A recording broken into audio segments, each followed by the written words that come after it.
What is up, good people of the internet? So I am sitting here with, I guess, what's my guitar collection. Over the past year, I've kind of been giving it a lot of thought,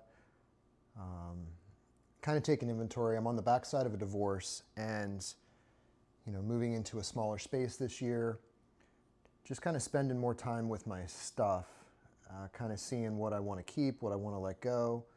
And it's funny because I look at my guitars, and I started playing guitar when I was 15. I started playing guitar before that. I would sneak my dad's nylon string acoustic out of the closet for years and years and years. But I got my first guitar when I was 15 in 1995. And ever since then, I've always been in love with Gibsons, but I've never found a Gibson that I absolutely love. So 30 years later, I've got these four Fenders. I've got my Strat, my Tele, my Jazzmaster, and then my jazz bass. But I always get a kick out of it because I've tried to find many Gibsons that I love. I've chased some PRSs for a while, just never anything that I actually pulled the trigger on. But with that said, I'm headed to Sweetwater next week, and I say kind of, but I'm looking to maybe add an acoustic or to, just kind of just spend some time with an acoustic. So I haven't had an acoustic since I was probably in college. I had a little junker that somebody had given me, but it just died. So let me go through what I have here. This one here is my first guitar. This is a 95 Mexican Tele with the hum single configuration. And I've always, this guitar was always good enough. This got me into college. And the reality is I should have just kept playing this for a lot longer than I did. But this guitar has a crack at the top of the headstock. So the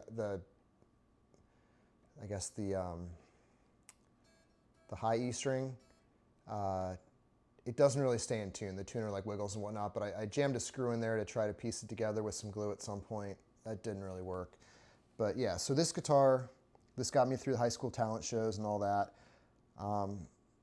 The electronics started going bad when I was in college, and I kind of thought I wanted to try to refinish it myself to see if I could do that. You can see on the front here where I sanded it off, kind of realized that I was getting myself into more than I realized, and on the back, obviously, I took the finish down, some right just down to the clear coat, and then others I got through into the wood. But when I pulled the back cavity off, I realized that in the factory, they had basically just sprayed over a whole ton of sawdust. So when I got in here, I took everything out, and then there was just a whole bunch of sawdust that came out. And you can still see a little bit of that's been painted over. But I've always held on to this kind of thinking that I would do another project with it. But never really happened. I was going to maybe do a Warmouth neck or whatever to replace the neck. And maybe someday I will just replace the pickguard and whatnot. But I could never commit the resources to that. But that's my Strat. This one I'll probably keep forever. The next guitar I got, my ex-wife got me. It's been more than 20 years now since I've had this one. I was never a Tele guy. I always thought, I want to be a Les Paul guy.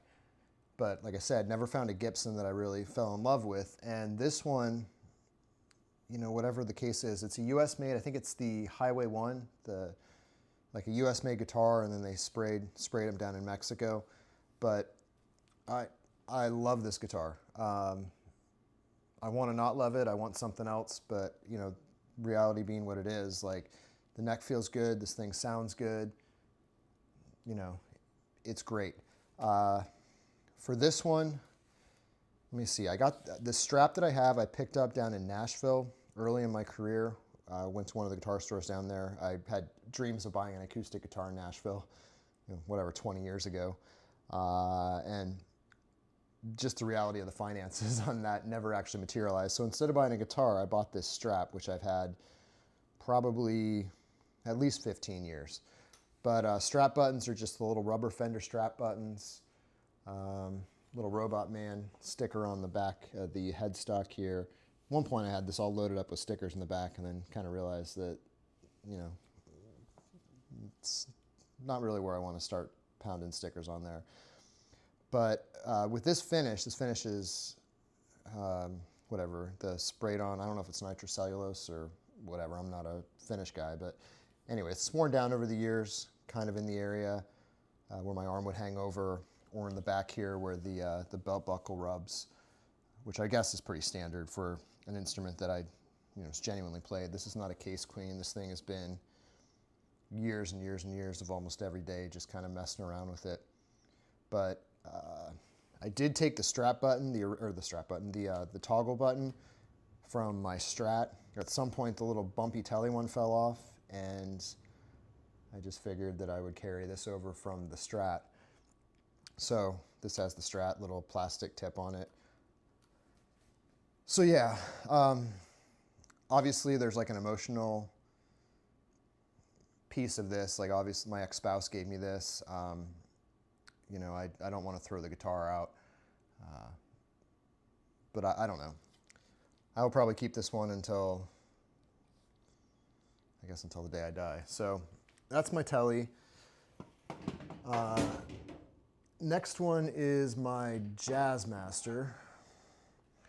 And this, for any kids of the 90s, you know, I was a huge Dinosaur Jr. fan.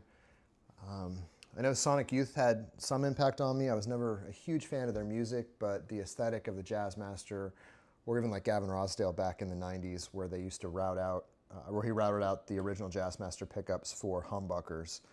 I always liked the Jazzmaster kind of look, the Jazzmaster, I guess the bridge and everything. This one is a 65 reissue. Instead of the, I think it was a 7.5 radius that was on the original necks, this one has a 9.5 radius. This neck felt a lot better. It's kind of a beefy neck, but it's a little bit flatter than the originals. Again, I was out looking for a Silverburst Les Paul Custom. I always wanted like a 1980 Silverburst Les Paul Custom, but the market took off on those before I got a chance to actually get one at a reasonable price. And honestly, they weigh so much that it just, fun to look at, but in reality, not something I want to play. But when I bought this one, I kind of had some plans for it. I wanted to just like gut it and start over with new pickups, like do the shielding and the shielding under the pick guard. Yeah, new pickups, new wiring, like update everything, just make it like totally hot rodded. First thing I did was change out the bridge. I put the mastery on. I know there were a handful of options. I always, you know, from being a teenager, was like, oh, I want to get a Jazzmaster and put a mastery bridge on it.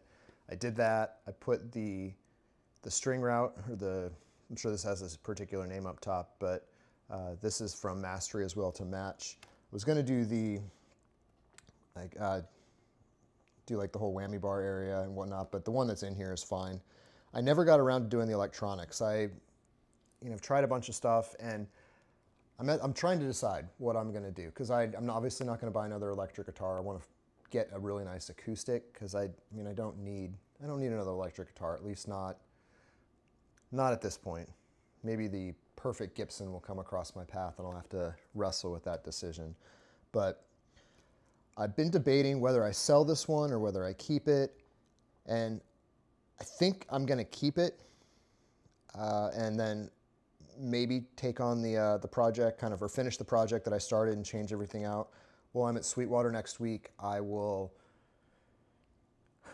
I guess, kind of work through that.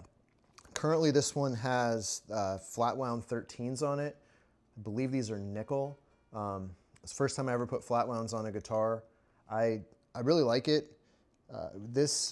When I was playing this a lot, I was using a lot of pedals. I have, for my amp, I have a 65 Princeton reverb.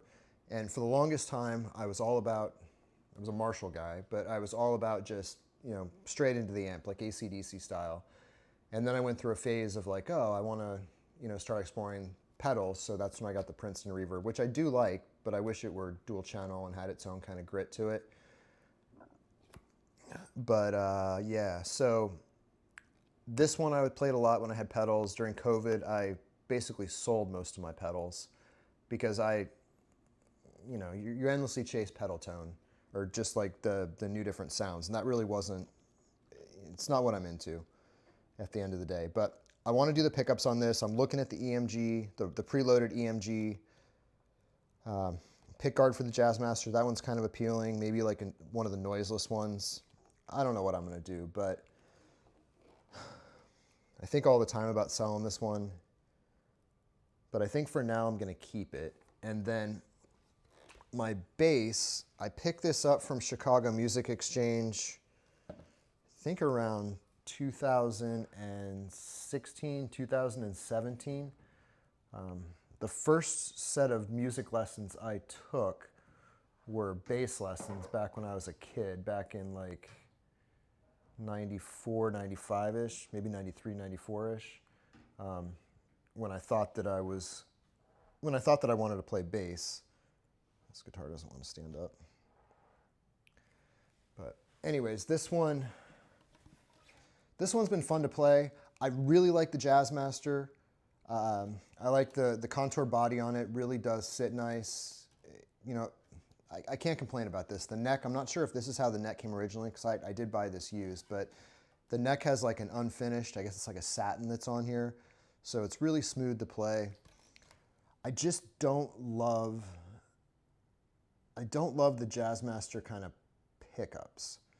I'm not a huge fan of kind of the way the controls work. It's, I don't know. I go through little, I guess spurts of playing it a lot, but I don't know. I think ultimately for now, and talking through this video, I'm kind of realizing that I'm going to hang on to everything for now. I'm not going to replace anything quite yet, like obviously the Telly. I'm not going to let that go. I mean, it's beat up enough that it probably doesn't have the market value that it would take for me to actually part with it. Jazzmaster's unfinished business, and the Strat is kind of that project that I'll probably always want to take on. But I'm open to I'd be open to like moving into something else, but I don't really play bass much. It's just kind of like when I lay little tracks down, I throw a bass line into it, and this does the trick. I just get frustrated with the pickups. So my plan, I guess, out at Sweetwater is to pick up an acoustic. I have this, I have a desire to like pick up like some really exotic kind of cool guitar, whether that's a Martin, a Gibson, I don't know, probably Martin or a Gibson. I've always loved every Gibson acoustic I picked up. I had a friend with the SJ2000 or SJ200. When I was a kid, like playing in church, he played that, and that guitar was just amazing. Probably a little more than, just size-wise, a little more than I'm looking for. But I'm going into this trip with the idea that I want, either a D18 or a Hummingbird, I don't know, or the 00018, all those two Martins, the D18 or the 00018. I don't think I'm going to be able to spend the money on it. I think that I'm just like seeing that those price tags is a little much. So maybe I'll check out one of the juniors to kind of bring an acoustic guitar into the mix and see how I use that for songwriting. So much of my focus has been on drums the last few years. Like I've dove into the drum end of things, and I really enjoy that. But for songwriting, I'd love to have kind of an acoustic to kind of get more of the ideas down and kind of built out, and then go from there. But having these instruments has been an absolute blessing kind of for the last 20 plus years, 30 years. So I mean, these are probably old friends that are going to stick around for a while, but I'll follow up when I get back from Sweetwater to see how this changes and to see if there's any projects that are going on. But I'm just working through this in my head and kind of want this timestamp of, what I have now, where these guitars are at, and kind of where I'm going. So I'll make now that I'm in a smaller space, I made a video a while ago with my drum dungeon in my old house, and I don't have my acoustic set up, but I do have the little Tama practice kit, which has been pretty awesome. So I'll make a separate video on that, because I know that, yeah, I know that that might be something that people think is kind of cool, or people look at, but they don't know what to, they don't know if it's worth it or not. But that's what's going on here. To be determined on what acoustic joins the fold. Like I said, something fancy, something regular. It's probably going to be something a little more regular and something a little more easily lived with, rather than something that's going to be a case queen that I'm terrified of destroying. So that's what's up in this world. Hope everybody's well. We'll check in soon. Peace.